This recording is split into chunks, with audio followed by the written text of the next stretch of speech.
Hello students, class 10 reproduction chapter का ये last video है। आज हम लोग सेक्सुअल रिप्रोडक्शन और ह्यूमन डेवलपमेंट कवर करेंगे। इसका लास्ट वीडियो उम्मीद है कि आप लोग को अच्छा लगा। आप लोग अच्छे कमेंट्स भी दिए हैं। एक्चुअली आप लोग का कमेंट्स हम लोग के लिए ऑक्सीजन का काम करता है। आप लोग से देखा नहीं हो पाता है, मोबाइल के जरिए बात होता है, वीडियो कॉल के जरिए बात होता है, लेकिन वो ह्यूमन टच कितना जरूरी होता है, उससे हम लोग को और ज्यादा खुशी मिलता है, जैसे हम लोग इतना दिन से इतने साल से मिलता है।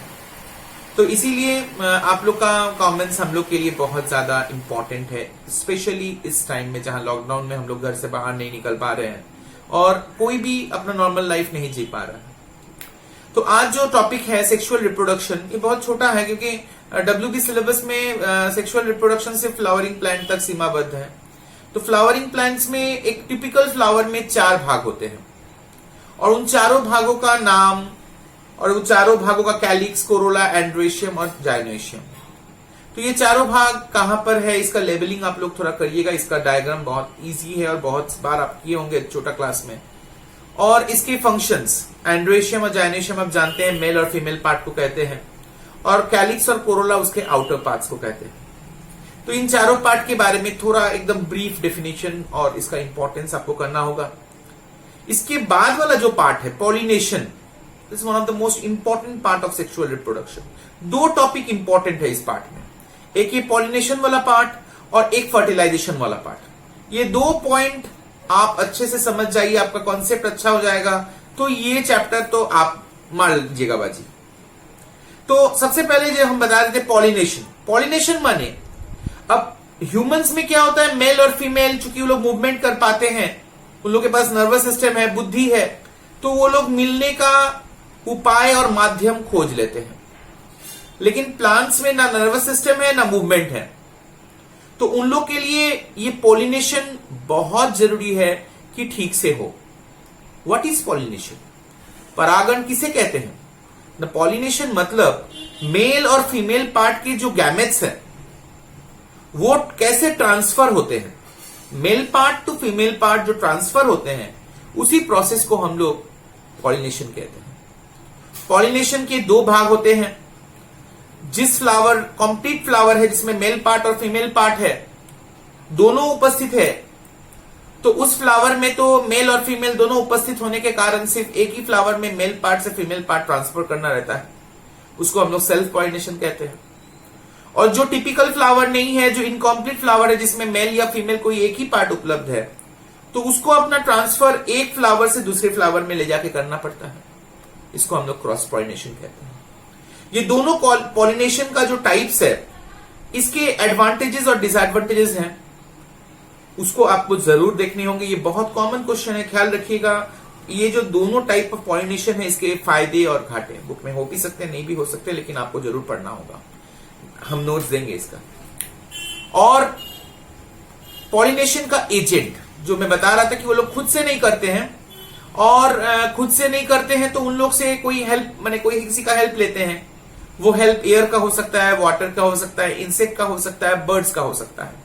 ये चारों का नाम सिर्फ पढ़ने से नहीं होगा। आप लोग देखे सिर्फ नाम पढ़ के काम कर दिए, वो नाम के साथ उनके एग्जाम्पल्स भी आपको पढ़ने होंगे कि कहां पर ये प्रोसेस, माने किसमें ये प्रोसेस कैरी आउट होता है।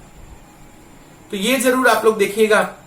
और उसके बाद पॉलिनेशन के बाद जो आता है वो मैंने बताया कि फर्टिलाइजेशन। अब बात आता है what is fertilisation. The fertilisation का मतलब मेल और फीमेल पार्ट के मिलन से जो नया बेबी प्लांट जन्म लेता है, उस प्रोसेस को फर्टिलाइजेशन कहते हैं, हिंदी में निषेचन।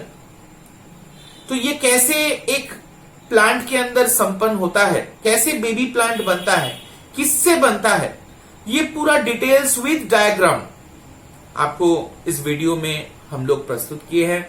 और आप लोग को उम्मीद है कि बहुत अच्छा लगेगा, क्योंकि डायग्राम्स इस सब चैप्टर्स में बहुत इंपॉर्टेंट है कि आप उसको समझो और घर में प्रैक्टिस करो।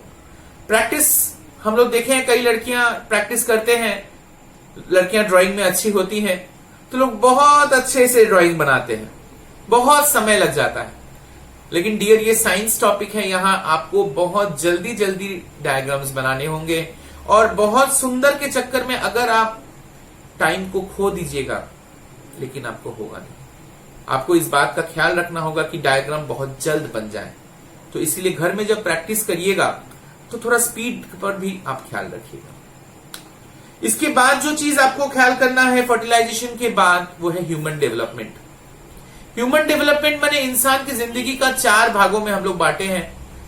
एक एकदम बचपन, जब वो जन्म लेता है उसको इन्फेंसी बोलते हैं। उसके बाद चाइल्डहुड, फिर एडोलेसेंस, फिर एडल्टहुड और लास्ट लेट एडल्टहुड। तो इन 5 भागों में क्या क्या विशेषताएं हैं, मतलब इन्फेंट्स में क्या विशेषताएं दिखता है, ये विशेषताएं आपको इस वीडियो में कवर होंगे और ये बहुत जरूरी भी हैं क्योंकि परीक्षा में आजकल ये सब क्वेश्चन ज्यादा आ रहे हैं। तो उम्मीद है कि हम लोग का ये वीडियो आप लोग को बहुत अच्छा लगेगा।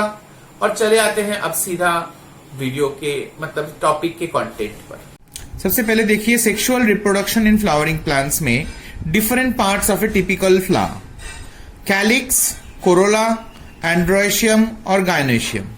अगर हम लोग डायग्राम में सीधा चले आए तो ये एक टिपिकल फ्लावर है। इस टिपिकल फ्लावर का सभी पार्ट्स यहां उपस्थित हैं। हम लोग एक एक करके देखेंगे। अगर ये सामने वाला ये जो 4 ठो पेटल्स हैं, इसको हम लोग पेटल्स बोलते हैं पंखुड़ियों को, और ये पेटल्स में एक पेटल यहां काट लिया गया है ताकि आप अंदर का पार्ट को देख सको अच्छे से। तो इसमें ये जो नीचे वाला पार्ट है ये ग्रीन कलर का होता है और इसको हम लोग बोलते हैं, देखिए, कैलिक्स। कैलिक्स मतलब जो नीचे का, मतलब जो हरा रंग का भाग होता है उसको हम लोग कैलिक्स बोलते हैं। कैलिक्स के बाद वाला जो पार्ट है ये पंखुड़ियों का पार्ट है, जो यहाँ 4 भाग हैं, इनको एक एक को पेटल्स बोलते हैं और ये कुल मिला के कोरोला है, ये सेकेंड पार्ट। तो पहला पार्ट हम लोग का क्या था? पहला पार्ट था कैलिक्स जो कि हरा भाग है। उसके बाद देखिए कोरोला। तो कोरोला कौन सा भाग हुआ? इन पेटल्स को हम लोग कोरोला बोलते हैं। इसके बाद देखिए ये आपका जो बीच का हिस्सा देख रहे हैं, ये आपका बीच का हिस्सा है। इसमें मेल पार्ट को हम लोग स्टैमेन, ये एंड्रोशियम का भाग है, और फीमेल पार्ट ये आपका है ओवरी, स्टाइल, ऊपर वाला पार्ट को एंथर, ये आपका फीमेल पार्ट है। तो इसका मतलब हुआ कि ये जो टिपिकल फ्लावर में ये जो बाहर का हिस्सा निकला हुआ है, इसी के अंदर मेल और फीमेल पार्ट दोनों उपस्थित हैं। शुरू में स्टैमेन होगा और आगे जाकर ये वाला जो पार्ट है ये आपका स्टिग्मा है। स्टैमेन आप देखिए अलग से, ये स्टैमेन पार्ट है। स्टैमेन का ये एक एक को हम लोग फिलामेंट बोलते हैं। देखिए साइड में देखिए हम बनाए हैं, ये एक एक पार्ट, ये 1 पार्ट, 2 पार्ट, 3 पार्ट, 4 पार्ट, इसी तरह यहां पर भी 4 पार्ट है। इनको हम लोग फिलामेंट बोलते हैं। और फिलामेंट के ऊपरी भाग में एंथर है। इसी एंथर के अंदर पोलन ग्रेन्स पाए जाते हैं। पोलन ग्रेन्स मेल पार्ट का गैमेट्स होते हैं और यही आगे जाकर एंथर से ये स्टिग्मा फीमेल पार्ट का शुरुआत है, यहां पे ट्रांसफर होता है। अर्थात पोलन ग्रेन्स यहां से यहां ट्रांसफर होता है, इसको हम लोग पोलिनेशन कहते हैं। और ये जो हम लोग फ्लावर यहां कर रहे हैं जॉबा फूल, उस जॉबा फूल में दोनों उपस्थित होने के कारण यहां हम लोग सेल्फ पॉलिनेशन देखेंगे। तो ये 4 भाग हम लोग को सबसे पहले पढ़ना है। चले आते हैं फिर से कैलिक्स, कोरोला, एंड्रोशियम और गायनोशियम। एंड्रोशियम और गायनोशियम इस पार्ट को बोलते हैं, ये आपका गायनोशियम पार्ट है और जिसमें स्टैमेन पार्ट को एंड्रोशियम बोलते हैं। तो ये डायग्राम आपको बना के दिखाना होगा, ये बहुत ही कॉमन और इंपॉर्टेंट डायग्राम है। इसके बाद जो चीज पढ़ना है वो है पॉलिनेशन। पॉलिनेशन में क्या डेफिनेशन है हमने वीडियो के शुरू में बताया था, transfer of pollen grains from the anther of the stamen to the stigma of the carpel of the same और डिफरेंट फ्लावर। अर्थात पोलन ग्रेन का ट्रांसफर होना male part to female part, इसी को पॉलिनेशन कहते हैं। ये सेल्फ पॉलिनेशन भी हो सकता है और क्रॉस पॉलिनेशन भी हो सकता है। सेल्फ पॉलिनेशन होने से उसको ऑटोगैमी और क्रॉस पॉलिनेशन होने से उसको एलोगैमी कहा जाएगा। सेम फ्लावर होने से उसको हम लोग सेल्फ ऑटोगैमी कहते हैं, ख्याल रखिएगा। और अगर दूसरे फ्लावर में ट्रांसफर होगा तो उसको हम लोग क्रॉस पॉलिनेशन या एलोगैमी कहते हैं। इसके फायदे और घाटे जो मैं शुरू में बताया था कि इसके मेरिट्स और डिमेरिट्स होते हैं। सबसे पहले देखिए सेल्फ पॉलिनेशन का मेरिट्स। एम माने मेरिट्स, सर्टेन प्रोसेस का मतलब ये प्रोसेस निश्चित है। हिंदी में बोले तो ये प्रक्रिया निश्चित है। निश्चित होने का मतलब हुआ कि ये प्रोसेस होके रहेगा। और लेस वेस्टेज, अर्थात इसमें बर्बादी बहुत कम होते हैं। जो पोलन ग्रेन्स तैयार होते हैं उसका नष्ट होने का चांसेस बहुत कम है, क्योंकि एक ही फ्लावर के अंदर ये ट्रांसफर होता है। क्रॉस पॉलिनेशन में क्या फायदे हैं? The possibility of developed offsprings and origin of new species, अर्थात जो नए नवजात पौधा जन्म लेगा उसके अंदर गुणों का गुणता बढ़ता है, क्वालिटी बढ़ता है, नए प्रजाति का जन्म ले सकता है, जो क्रॉस पॉलिनेशन में संभव है लेकिन सेल्फ पॉलिनेशन में संभव नहीं है, क्योंकि सेल्फ पॉलिनेशन में एक ही फ्लावर के अंदर पॉलिनेशन होता है और उसमें क्वालिटी इंप्रूव करने का कोई जगह नहीं रहता है। लेकिन क्रॉस पॉलिनेशन में चूंकि एक फ्लावर से दूसरे फ्लावर में जाता है, एक पौधे से दूसरे पौधे में जाता है, तो एक पौधा से दूसरे पौधे में जाने के चलते उसमें फ्लावर इंप्रूवमेंट का कारण हो सकता है। ये एडवांटेजेस के बाद हम लोग आते हैं डिसएडवांटेजेस में। तो सेल्फ पॉलिनेशन का सबसे बड़ा जो डिसएडवांटेजेस है वो है weaker progeny due to lack of variety. Progeny मतलब नवजात हम लोग बोलते हैं हिंदी में, अर्थात जो नया पौधा जन्म लेगा वो कमजोर जन्म लेता है। क्यों कमजोर जन्म लेता है ना, उसके अंदर उसका क्वालिटी बढ़ाने का कोई उपाय नहीं है। ये सेल्फ पॉलिनेशन का सबसे बड़ा डिसएडवांटेज है, और जो चीज हम लोग क्रॉस पॉलिनेशन में सुविधा के रूप में पाते हैं। तो अगर आप देखिए ये इस तरीके से क्रॉसली फायदा घाटा है, मतलब इसमें जो फायदा है ये क्रॉस पॉलिनेशन में घाटा है। यहां देखिए प्रोसेस निश्चित है, वेस्टेज कम है। यहां ठीक इसका उल्टा है, अनसर्टेन, मतलब प्रोसेस अनिश्चित है, माने ट्रांसफर होगा कि नहीं होगा ये हम लोग गारंटी के साथ नहीं बोल सकते हैं। और दूसरा है यहां लेस वेस्टेज, यहां मोर वेस्टेज, अर्थात जो सेल्फ पॉलिनेशन में फायदा है वो क्रॉस पॉलिनेशन में घाटा है। दूसरी ओर सेल्फ पॉलिनेशन में जो घाटा है वो क्रॉस पॉलिनेशन में फायदे के रूप में दिखाई देता है। तो इसीलिए ये पॉइंट्स आपको देखना होगा। इसके बाद एजेंट्स ऑफ पॉलिनेशन, ये एजेंट मतलब पॉलिनेशन कौन करवाता है। यहां 4 एजेंट्स हम लोग देख रहे हैं, एयर, वाटर, इंसेक्ट और बर्ड। इनके सभी के आपको एग्जाम्पल्स और कैरेक्टरिस्टिक्स पढ़ने होंगे। एयर वायु, वाटर जल, इंसेक्ट और बर्ड, इन सब का विशेषताओं को अगर हम लोग देखें तो विशेषता ये है कि जैसे एयर और वाटर के लिए पोलन ग्रेन्स को हल्का होना बहुत जरूरी है, नहीं तो ये हवा में भी नहीं तैर पाएगा और वाटर में भी ये तैर नहीं पाएगा। तो इसीलिए इसका कैरेक्टरिस्टिक्स मेनली लाइट वाटर होना चाहिए, लाइट वेट होना चाहिए। दूसरी ओर इंसेक्ट और बर्ड, इन दोनों में सबसे जो कैरेक्टरिस्टिक्स इंपॉर्टेंट है कि एक कलरिंग होना चाहिए और एक स्मेल होना चाहिए, जिस स्मेल के चलते इंसेक्ट उसकी प्रति आकर्षित हो। स्मेल माने महक। तो इंसेक्ट और बर्ड के लिए जो पोलन ग्रेन्स अट्रैक्टेड होते हैं उसका कलर और स्मेल ये दोनों बहुत इंपॉर्टेंट है। इसका आप इसी तरीके से कैरेक्टरिस्टिक्स और एग्जांपल्स जरूर पढ़िएगा। अब आते हैं हम लोग इस पार्ट का जो सेकेंड सबसे इंपॉर्टेंट है कि how baby plant is form, process of fertilisation. मैंने वीडियो के शुरू में ही बताया था कि इस पार्ट में 2 सबसे इंपॉर्टेंट चीज है, एक पॉलिनेशन और दूसरा ये प्रोसेस ऑफ फर्टिलाइजेशन। तो यहां हम लोग क्या देख रहे हैं, सबसे पहले लिखा हुआ है process, transfer of pollination pollen grains from anther to stigma. तो अगर हम लोग डायग्राम की सहायता से इसको हम लोग देखें तो देखिए ये आपका एंथर पार्ट है और यहां से पोलन ग्रेन स्टिग्मा में ट्रांसफर हो रहा है। ये सबसे पहला पार्ट है, मतलब मेल पार्ट से फीमेल पार्ट में पोलन ग्रेन्स पहले ट्रांसफर होता है और मेल पार्ट से ये ट्रांसफर होने के बाद सेकेंड पॉइंट देखिए, pollen grains produce haploid male gametes which goes down the style through the pollen tube and reaches the ovule in the ovary।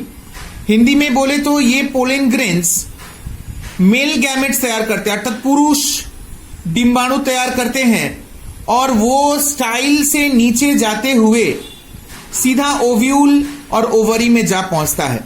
Diagram में देखें तो देखिए यहां पर ये स्टिग्मा है और ये जो सीधा लाइन आप देख रहे हैं इसको हम लोग पोलन सैक कहते हैं।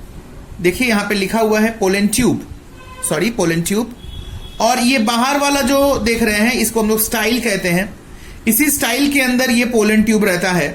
तो ये पोलन ग्रेन्स जब यहाँ पे स्टिग्मा में आता है तो यहाँ आने के बाद मेल गैमेट्स तैयार होते हैं और फिर इसी तरीके से अंदर से होते हुए पोलन ट्यूब से होते हुए ये सीधे यहाँ पर पोलन सैक में पहुंचता है। ये जो पार्ट देख रहे हैं ये पोलन सैक कहा जाता है, जिसको एम्ब्रायो सैक भी कहते हैं, और यहां पर ये मेल पार्ट का गैमेट्स पहुंचते हैं। ये पार्ट आपका फीमेल पार्ट है देखिए यहां पे लिखा हुआ है ओवरी, ओवरी के अंदर वाला पार्ट ओव्यूल, और उसके अंदर ये वाला चीज जो है जहां ये फर्टिलाइजेशन का प्रोसेस कैरी आउट होता है। तो ऊपर से अगर देखा जाए ये एंथर, एंथर से पोलन ग्रेन स्टिग्मा में यहां पहुंचा, यहां मेल गैमेट्स तैयार हुए, मेल गैमेट्स यहां से पोलन ट्यूब से होते हुए इस ओवरी के अंदर ओव्यूल में प्रवेश करता है, और यहीं पर मेल गैमेट और फीमेल गैमेट फर्टिलाइज होते हैं। देखिए अगला प्रोसेस क्या लिखा है यहां पर, देखिए haploid female gametes are produced in the ovule. मैंने बताया ओव्यूल में फीमेल गैमेट्स तैयार होते हैं, उसके बाद फर्टिलाइजेशन होता है। द यूनियन, यूनियन माने मिलन of haploid male gametes with that of the female gametes to form a diploid zygote। अर्थात यहां पर इस जगह पर मेल पार्ट और फीमेल पार्ट, मेल गैमेट्स और फीमेल गैमेट्स मिलते हैं, यहीं पर फर्टिलाइजेशन पूरा होता है और यहीं पर एम्ब्रायो जन्म लेता है, जाइगोट जन्म लेता है। जो सबसे पहला सेल जन्म लेता है मेल और फीमेल के फ्यूजन से, उसको हम लोग बोलते हैं जाइगोट। और आगे जाके देखिए through repeated mitotic cell division embryo is from the zygote. अर्थात जब जाइगोट जन्म लेता है, जाइगोट से माइटोसिस कोशिका विभाजन होने लगता है और वो बड़ा होकर एम्ब्रायो बनता है। इसी के साथ साथ दो और चीज होता है, अगर आप डायग्राम के अंदर देखिएगा यहां पर आपका ये जाइगोट बनता है और यहीं पर एम्ब्रायो बनता है।